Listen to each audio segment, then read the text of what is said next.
Well, at age 29, I was diagnosed with cancer, and I knew that if I didn't, you know, change, I would die. I just had this intuition that I had to heal myself. Um, and so I started trying to like think positive thoughts and tried to forgive people and take self-responsibility. And I started feeling love for others. I decided to be love if I didn't see love.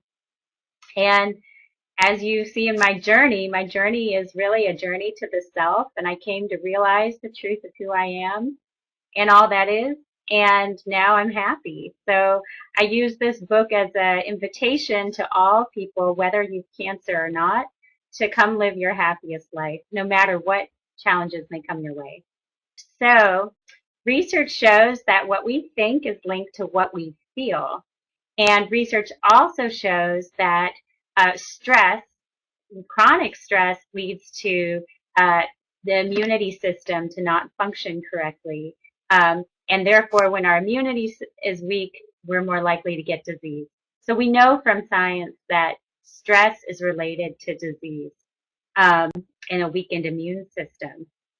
Now, if we define stress as perceived conflict, and we think of perceived conflict as a thought or an appraisal that underlies emotion, I know as a scientist that that appraisal corresponds with negative emotion. I also know as a scientist, or as a scientist who's read other people's research, Reef and Singer, they said that emotion is the link between the mental and the physical. When we think something, we feel the emotion, but the emotion, they don't say this, but I'm saying it, is an energy.